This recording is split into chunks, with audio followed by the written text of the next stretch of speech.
السلام عليكم ورحمة الله تعالى وبركاته. يا أحلى متتبعين، نتمنى كاملين تكونوا بخير وعلى خير إن شاء الله يا ربي.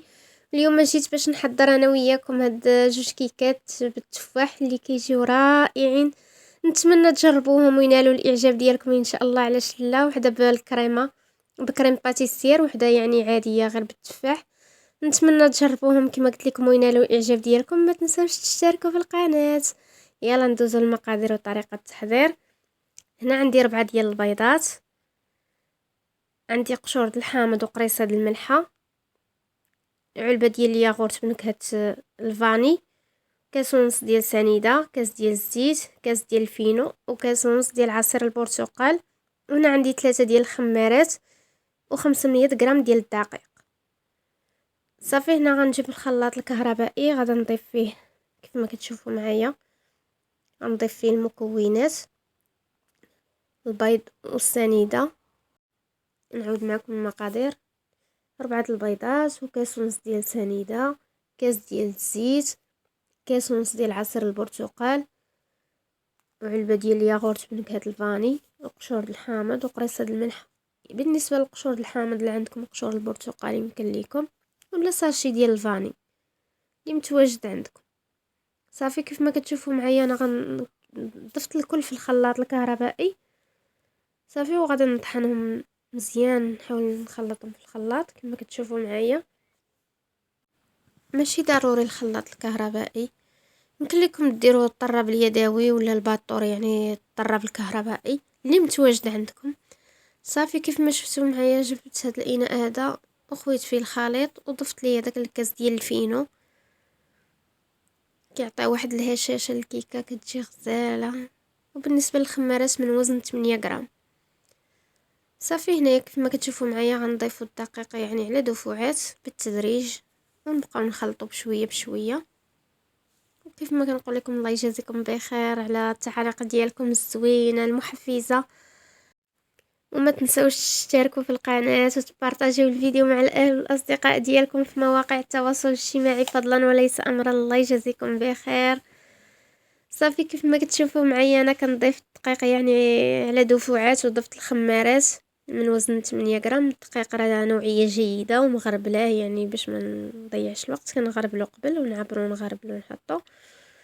صافي وكيف ما كتشوفوا معايا بالنسبه للكيكه خاص القوام ديالها يكون ثقيل ما يكونش خفيف، حتى الا كان خفيف وضفتو فوق منها التفاح غادي يهبط ليكم. خاص يكون القوام ديالها ثقيل. وهنايا ضفت 2 معالق ديال الخل.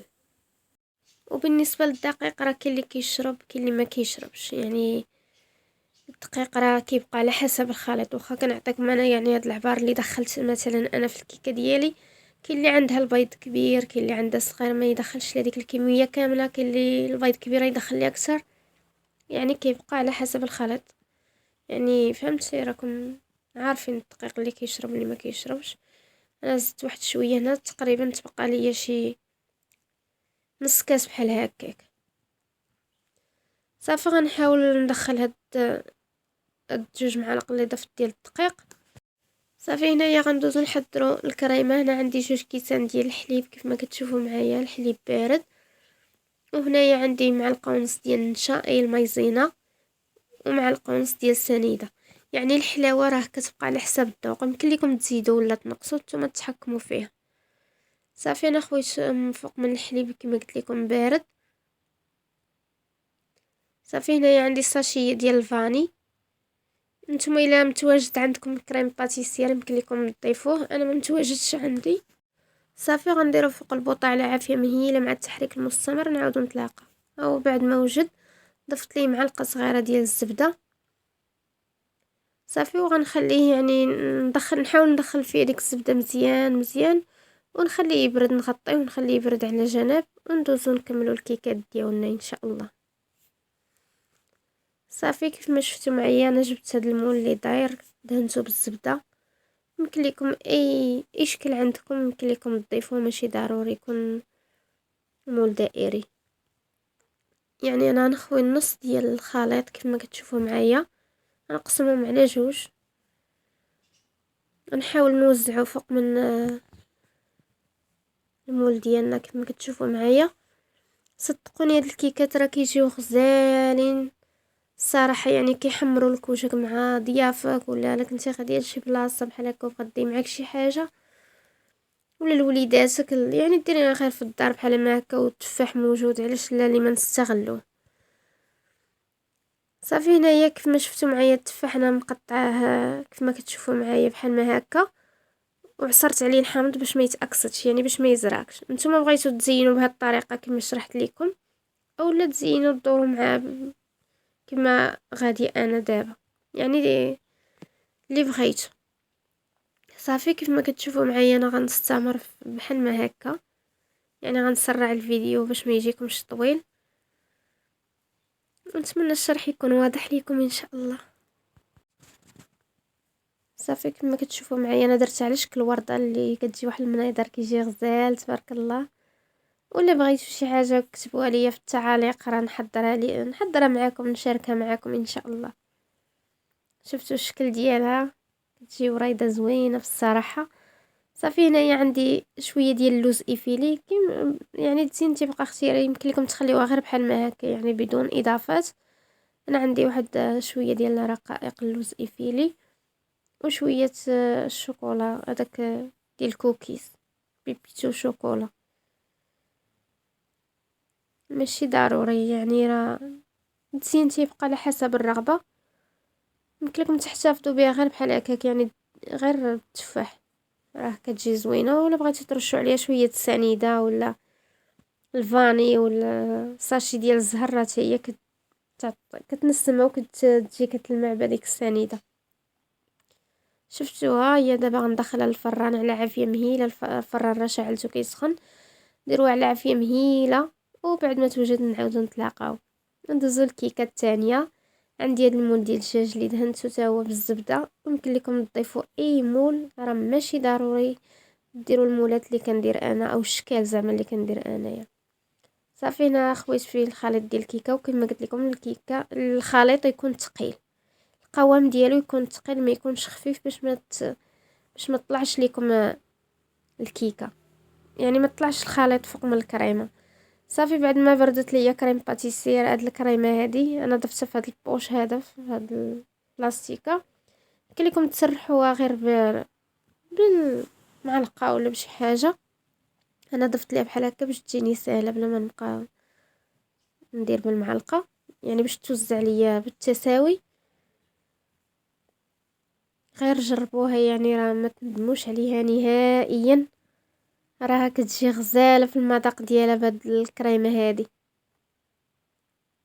بهاد الكريم باتيسير.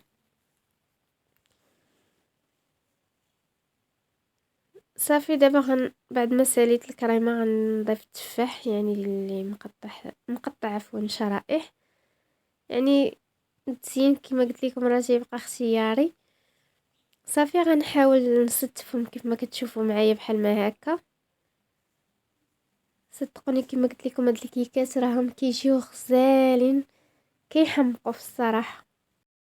وكنتمنى الشرح يكون واضح لكم والصوره حتى هي تكون واضحه.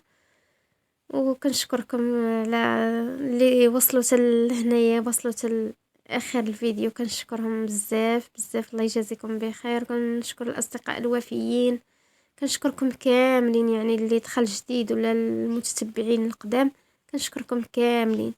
صافي كيف ما شفتوا معايا بعد ما ساليتها يعني ستفت داك التفاح بهذيك الطريقه، وغنضيف اللوز ايفيلي كما كتشوفوا معايا. يمكن لكم تضيفوا كاوكاو كونكاسي ولا تستغناو عليه يعني بالمره. يعني راه كما كنقول لكم راه يعني التزيين كيبقى على حسب الرغبه، يعني على حسب كل شخص كيفاش كيحب يزين الكيكات ديالو. صافي هنايا عندي شويه ديال الزبيب اللي مغسول حتى هو، وكنضيفه من فوق. وبالنسبه للزبيب نسيت ما قلت لكم، يعني يمكن لكم تفزقوه، انا نسيت ما فزقتوش في الماء، يعني ترطبوه في الماء باش ما يتحرقش ليكم. وهنا عندي واحد ساشي ديال الزهر حتى هي غنضيفها من الفوق. صافي هنا بعد ما ساليتها يمكن لكم تضيفوا السنيده ولا الفاني كما قلت لكم. صافي هنا غندخلها للفران اللي كما قلت لكم على عافيه مهيله، وملي غادا توجد نعاودو نتلاقاو بكم ان شاء الله. هاي بعد ما وجدت معنا الكيكه الاولى، شوفوا كيفاش كتبان يعني كتجي غزاله تبارك الله ما شاء الله. نتمنى تجربوها وتنال الاعجاب ديالكم وتعجبكم وتروقكم ان شاء الله، علاش لا. هنا عندي شويه الكونفيتير غندهنها به من الفوق، ولا عندكم نتوما يا الناباج ولا العسل اللي متواجد عندكم. صافي انا نحاول ندهنها بالكونفيتير، ولا يمكن لكم يعني تخليوها بحال ما هكاك بلا ما تحتاجوا تدهنوها، يعني لا بمربى لا بتا شي حاجه. هي بعد ما انت يعني يزيد يعطي واحد اللمعه، راه كتجي غزاله جات تبارك الله ما شاء الله عجباتهم. انصحكم يعني ديروها مع حد التفاح موجود. هي بعد ما طابت لينا الكيكه الثانيه حتى هي نفس الطريقه دهنتها بالمربى ديال المشمش المتواجد كما قلت لكم الناباج، ما كانش ماشي مشكل. صافي هنايا غندوز نقطعهم معاكم باش تشوفوا كيفاش كيجيو، راهم كيجيو غزالين، جاو الصراحه جاو زوينين. بلا ما نزيد نبقى نشكر لكم فيهم حتى تجربوهم وتردوا عليا الخبر ان شاء الله. وكيف ما تنقول لكم الا بغيتو شي حاجه كتبوها ليا في التعاليق ان شاء الله، ولا بغيتو شي حاجه نشاركها معاكم. شفتوا كيفاش كتبان؟ صراحه كتجي رائعه رائعه في المذاق ديالها وكتجي هشيشه. ندوز نقطع معاكم الكيكه اللي كتجي بالكريمه حتى هي كتجي غزاله غزاله، يعني راه كتجي غزاله لا في الشكل ديالها ولا في المذاق ديالها. وكنقول لكم ما تنسوش تبارطاجيو الفيديو مع الاهل الاصدقاء ديالكم في مواقع التواصل الاجتماعي فضلا وليس امرا. وصلنا لاخر الفيديو، تنقول لكم السلام عليكم الى فيديو اخر ان شاء الله. السلام عليكم.